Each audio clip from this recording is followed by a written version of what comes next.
स्वागत आहे तुमचं विदर्भ किचनमध्ये। तर आज आपण बनवणार आहोत नाश्त्यासाठी छान अशी मोकळी साबुदाण्याची उसळ। नेहमी आपण उपवासाची करत असतो, तर मी आज तुम्हाला नाश्त्याची कशी करते मी त्या पद्धतीने करून दाखवणार आहे। तर इथे यासाठी मी साधारणतः एक छोटी वाटी साबुदाणा भिजत घातलेला आहे। आधी तो 1-2 पाण्याने छान धुवून घ्यायचा, त्यानंतर त्यामध्ये थोडं पाणी ठेवून कमीत कमी 6 ते 6 तास आपल्याला भिजू द्यायचा आहे, म्हणजे छान मुरतो तो। नेहमी आपण उपवासाचा करत असतो, पण कधी कधी मुलांना पण खायची इच्छा असते आणि टिफिनवर पण न्यायसाठी। तर अशा पद्धतीने जर केला तर मुलांना पण वेगळी चव वाटेल आणि खायला पण छान लागेल। तर इथे मी शेंगदाणे भाजून घेत आहे। शेंगदाणे छान असे मंद आचेवर आपल्याला भाजून घ्यायचे आहे। आता शेंगदाणे आपले छान भाजले गेलेले आहे। आता ते मी एका पिशवीवर काढलेले आहे आणि त्याचे सालं आपण पिशवीला फोल्ड करून काढून घ्यायचे आहे, म्हणजे सालं लवकर निघतील। तर अशा पद्धतीने शेंगदाणे साफ करून घेतलेले आहे आणि आता याचा आपल्याला जाडसर असा कूट मिक्सरवरून बारीक करून घ्यायचा आहे। एकदम बारीक असा कूट करायचा नाही, थोडा जाडसरच ठेवायचा। तर इथे फोडणीसाठी घेतलेला आहे कांदा, कढीपत्ता, हिरवी मिरची, टोमॅटो, कोथिंबीर आणि एक कच्चा बटाटा चिरून घेतलेला आहे, उकडलेला नाही। त्यानंतर इथे शेंगदाण्याचं कूट। आता साबुदाणा आपला छान भिजलेला आहे। तर कढईमध्ये साधारणतः 1 ते 1.5 चम्मच तेल घेतलेलं आहे। आता जे लोक उपवास करत नाही त्यांना नाश्त्यासाठी अशा प्रकारची उसळ छान होते।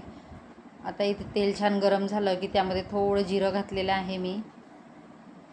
जिरं छान तळतळलं की त्यामध्ये आपल्याला कांदा ॲड करायचा आहे, त्यानंतर कढीपत्ता आणि हिरवी मिरची हे सर्व आपण एकत्रित मिक्स करून घेऊ। थोडं तेलामध्ये परतून झालं की लगेच त्यामध्ये आपल्याला टोमॅटो आणि बटाटा ॲड करायचा आहे। आता बटाटा कच्चा आहे, त्याच्यामुळे आपल्याला कमीत कमी 2 ते 3 तास वाफ येऊ द्यायची आहे, म्हणजे तो छान शिजला जाईल।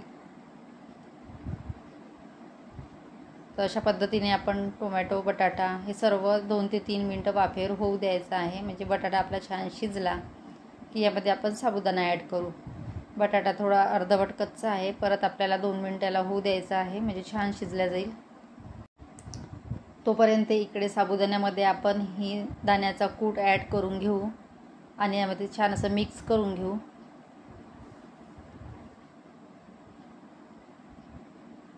उपवासाच्या उसळमध्ये आपण इतकं टोमॅटो, कांदा वगैरे यूज करता येत नाही, पण नाश्त्यासाठी जर केला या पद्धतीने तर टेस्ट पण खूप छान येते आणि खायला पण खूप छान लागतो, वेगळं काहीतरी। यामध्ये तुम्ही गाजर पण ॲड करू शकता।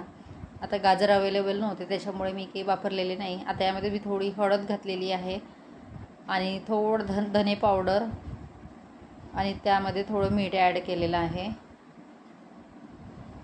ज्यांना लाल तिखटची पाहिजे असेल ते तिखट वापरू शकता। इथे मी हिरव्या मिरच्या साधारण 5 ते 6 घेतलेल्या आहे, त्याच्यामुळे तिखट वापरलेलं नाही। त्यानंतर आपल्याला साबुदाणा छान मिक्स करून घ्यायचा आहे। आता आपल्याला हा साबुदाणा व्यवस्थित मिक्स करून याच्यामध्ये लिंबू पिळलेला आहे अर्धा आणि थोडी साखर घातलेली आहे। तर आपल्याला दर 5-5 मिनिटांनी हा वाफेवर छान शिजू द्यायचा आहे आणि 5-5 मिनिटांनी परत करायचा आहे, म्हणजे तो कढईला लागणार नाही आणि अगदी मंद आचेवर आपल्याला तो शिजवायचा आहे।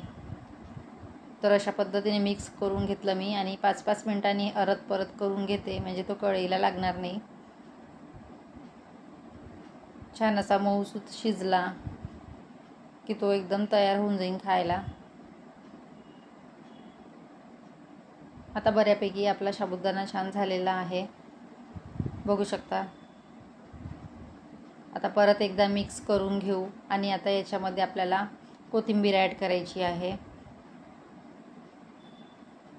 तर अशा पद्धतीने ही साबुदाण्याची उसळ अगदी छान होते खायला। टोमॅटोची छान चव लागते कांदा वगैरे टाकून।